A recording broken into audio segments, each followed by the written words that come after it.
Queridos amigos, ¿cómo están? Hoy es lunes 31 de agosto, es el último lunes del mes y estoy aquí en la sobremesa de los Diálogos por México. Soy Jaime Gutiérrez, estoy con el querido Carlos Sandoval. Querido Carlos, gusto ¿Qué tal? saludarte, ¿cómo estás? ¿Qué tal, mi estimado Jaime? ¿Cómo estás? Qué buen inicio de semana, una semana que va a estar muy interesante. Pues me da mucho gusto saludarte como siempre y saludar también a todo nuestro público. Muchas gracias, Carlos. Pues tenemos muchas noticias. Mañana informe de gobierno, Carlos.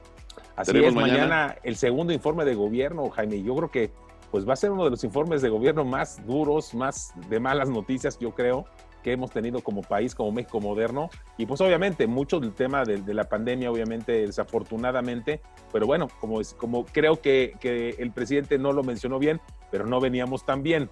Entonces, más bien no veníamos tan bien y esto es un efecto, ¿no? ¿Tú cómo lo ves, Jaime? ¿Qué temas ves importantes ahí? Pues veo un tema muy preocupante que lo dijo el viernes pasado el secretario de Hacienda, a ver si no me lo desmienten como me lo han venido desmintiendo las últimas veces. Sí, pero dijo el secretario de Hacienda, Herrera, que vamos a vivir la peor crisis desde 1932. Estamos ya metidos en una situación complicada, estamos a dos fuegos, el tema del COVID y el tema de la economía, que de por sí, Carlos, ya lo habíamos platicado en los diferentes programas en los que tú y yo participamos en el año, ya la economía venía desgastada, muy desgastada, ya se veía muy mal, y bueno, el tema del COVID pues, terminó de empinar más la economía, ¿no? No se ve salida todavía, ¿no? Sí, de hecho, antes de la pandemia, recordarás, Jaime, recordar a nuestro público que ya veníamos en una recesión técnica, ya estábamos ahí en esos puntos, y bueno, luego se viene esta caída impresionante, la del trimestre pasado, prácticamente casi un 18 o 19%, y bueno, ya lo que se ve, lo que veníamos advirtiendo, Jaime, esto va a ser de menos 12, menos 13% la caída del PIB para este año, que va a ser catastrófico, y sí, pues la caída va a ser lo más fuerte que tengamos desde la crisis del 29, que realmente a México le pega fue el 29 y le pega en el 32 muy fuerte a México, ¿no? Es correcto, Carlos, es correcto. Y pues mira, ahorita los pronósticos ya hablan de un 12%, y todavía estamos entrando ya a septiembre, o sea, faltan 4 meses. En una de esas hasta rebasamos la del 32, Carlos. Yo coincido.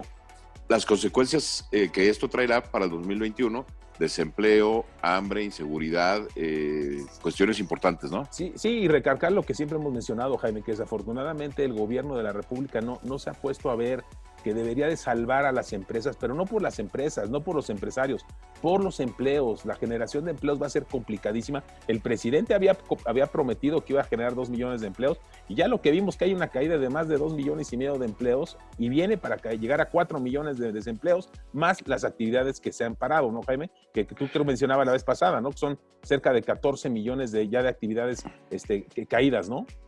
Sí, donde, por ejemplo, el sector turismo, que es uno de los principales generadores de divisas, Carlos, pues está colapsado. Lo único que no se ha colapsado son las remesas que mandan los paisanos a México, que eso de alguna forma se ha mantenido constante, afortunadamente, pero bueno, eso no es un logro de gobierno y eso es una situación que con una situación económica fuerte también puede deteriorarse. Entonces, hay que hacer medidas contracíclicas, bien lo dicen los expertos. Y lo que se me hace muy raro, Carlos, en todas las crisis, en todos los países, siempre que pasa esto, los presidentes, las presidentas de los países, los gobernantes, lo que buscan hacer es jalar un bloque de expertos que ayuden a diseñar estrategias, a dar ideas para poder salir de esta crisis. Y yo no veo aquí en México, yo veo a un llanero solitario en el presidente que está él conduciendo el barco solo en medio de la crisis, ¿no? No sé tú cómo ves esta parte, No, Carlos. yo coincido contigo. Mira, yo creo que afortunadamente tenemos un buen secretario de Hacienda, una gente que es consciente. Yo la verdad, y sí lo veo, mis respetos al secretario Herrera, yo creo que sí es una gente que sabe la magnitud de lo que viene. El problema es que la transmisión al presidente, el decirle, señor presidente, estamos en problemas, hay que entrarle a hacer algunas cosas, pues yo creo que ahí es donde no hay comunicación, Jaime, y efectivamente los países que no lo hagan van a ser los que más van a sufrir. Ya decía el presidente, ahora sí que con mucho ánimo, de que esta caída, él pensaba que podía recuperarse como en V, y la realidad es que esto va a ser una caída de L. Ya se están diciendo, Jaime, no sé si lo hayas escuchado por varios lados y en los análisis, que obviamente técnicamente por la caída económica, este sexenio ya se perdió. O sea, ya no va a haber recuperación económica y para llegar a lo que teníamos en el 2019 va a tener que pasar 6 años, ¿no? De 6 a 10 años, Carlos, fíjate, de 6 a 10 años. O sea, estás hablando 10 años, a partir de ahora son 2030, 2031. para poder recuperar los niveles que teníamos antes. Así es. Entonces, coincido contigo. Oye, Carlos, y siendo positivos, perdón, pero veo pocos logros. La verdad no veo algo que diga relevante, porque pues no se ha concretado el aeropuerto de Santa Lucía, no se ha concretado el Tren Maya, no se ha concretado los Dos Bocas, que hemos dicho que son grandes errores, ¿no? Yo también creo que son obras faraónicas que desafortunadamente en el tema de la refinación o de la refinería, pues todo el tema de refinación pues está desplomado también, ¿no? Hay muy poco consumo de lo que son productos refinados y técnicamente pues no va a tener ningún éxito como proyecto económico, ¿no? También lo que dices tú del tema del tren, el Tren Maya, pues ha tenido demasiadas cosas. Lo único que yo veo sí positivo, para ser positivos, Jaime, es el tema del transísmico, ¿no? Yo creo que el transísmico es un gran proyecto, ese es un proyecto que se ha querido hacer en muchísimos años, varias decenas de años antes, ahora se está concretando. Creo que ese puede ser un buen proyecto, pero pues es lo único que yo veo que hay más o menos. Y tú en los temas de pobreza, Jaime, que eres un experto, ¿qué opinas? ¿Cómo ves los números ahí? Pues fíjate que ahí los veo muy tristes, porque la pobreza va a aumentar. Estaba viendo la semana pasada hicieron un webinar, un seminario, donde estuvo Santiago Levy y Enrique de la Madrid, y realmente el pronóstico, lo que se ve, no es muy alentador, ¿no? Es muy preocupante lo que está pasando. La pobreza se va a incrementar, vamos a tener un rebote de pobreza, lo que no habíamos vivido en muchos años. Vamos a retroceder todavía, pues antes de como estábamos en el sexenio de Felipe Calderón 2008-2009, en temas de pobreza. Muy preocupante, porque toda esta gente que se queda sin trabajo, toda esta gente que se queda sin servicios médicos, sin cuestiones de este tipo, pues no la va a pasar bien. Entonces, es precisamente, Carlos, ¿cómo puedes apoyar? Tú lo acabas de decir, la manera es a través de las empresas. Mientras tú no te metes a apoyar a las empresas, no se va a generar empleo.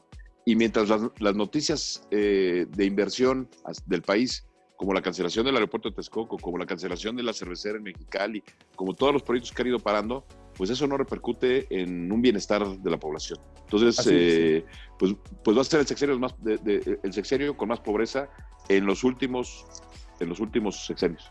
Así es, yo creo que va a ser un informe de desinformar, o más bien, pues no sé qué podrá decir, pero sí, la situación está complicadísima. Hasta en el tema de relaciones exteriores, creo que ya tenemos algunos problemillas ahí con España, que lo estamos comparando y estamos diciendo que le está yendo muy mal. Bueno, pues, ¿por qué tenemos que intervenir y hablar de otros países, no? Si nosotros no podemos ni controlar lo nuestro, y ahí eso también genera conflicto con gente que quiere invertir en México, pues que le dices, de alguna manera mandas un mal mensaje, ¿no?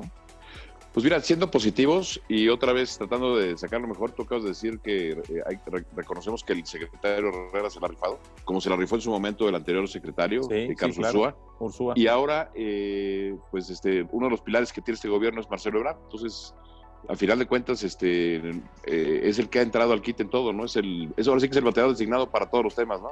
Claro, yo también coincido, fíjate que yo creo que son de los dos hombres más importantes del gabinete. También Marcelo Ebrard, yo considero es una gente muy inteligente, una gente preparada, una gente que sí sabe la realidad, lo que está pasando, sí sabe los números reales, que eso es muy importante, pero pues el tema de la transmisión al presidente es lo que yo creo que es complicado. Pero bueno, pues ojalá y puedan hacer algo, porque sí, tenemos que sacar algo bueno. Carlos, ¿no? Y en temas de salud veo cosas muy complejas, porque veo que en España, en Europa, está llegando una segunda ola de rebote. Así es. Ya están rebotando en el tema de salud.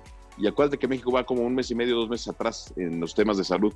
Entonces, pues aquí no hemos salido de la primera parte, y ya en España ya está llegando la segunda, entonces hay que tener mucho cuidado, ¿no? Muchísimo, y de hecho decirles a todas nuestras amigas y amigos que la verdad hay que seguirnos cuidando, no ya se bajó esto yo creo que sigue altísimo y va a seguir durante un par de semanas todavía más y esperemos baje, pero sí tienes la razón, Jaime, ya en Europa viene el rebote, y el rebote ha sido durísimo, entonces ojalá no nos toque eso y se pueda controlar, pero los números son desastrosos en el tema de salud. Yo no sé cómo sigue ahí el subsecretario y sigue la estrategia, no ha funcionado nada de las dos cosas y creo que esa es una situación pésima para el país. Querido Carlos, y cambiando de tema, la semana pasada tuvimos una gran plática, tuvimos a Guy Colonna de la NFPA, de la National Fire Protection Association. ¿Qué te pareció la plática, Carlos, sobre Beirut?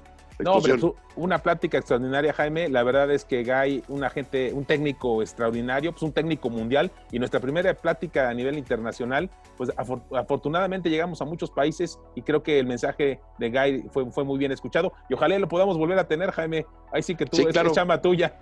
¿no? Oye, pues muchas gracias a todos los países de Latinoamérica que tuvieron la oportunidad de vernos. Y la siguiente semana tendremos también un gran invitado, Carlos, un productor teatral de gran peso, ¿no? Así es, ya Alex Go nos confirmó, va a estar con nosotros este martes en 8 a las 7 de la tarde. Y bueno, invitarlas a todas y todos que nos acompañen. Y va a estar muy interesante, va a ser el tema del teatro, Jaime, que desafortunadamente ha sido súper golpeado, al igual que los cines, ¿no? Es el tema de espectáculos en lugares cerrados, pues prácticamente está cerrado, aunque ya se abrió un 30%. Pues querido Carlos, ¿qué más para despedirnos con nuestros amigos y amigas que nos están viendo hoy? Desearles un gran inicio de semana, hoy lunes 31, último día del mes, y pues nos vemos aquí la siguiente semana, Carlos. Así es, muchas gracias, Jaime, pues nos estamos viendo la próxima semana. Saludos aquí en Diálogos por México desde casa, La Sobremesa. Aquí nos vemos.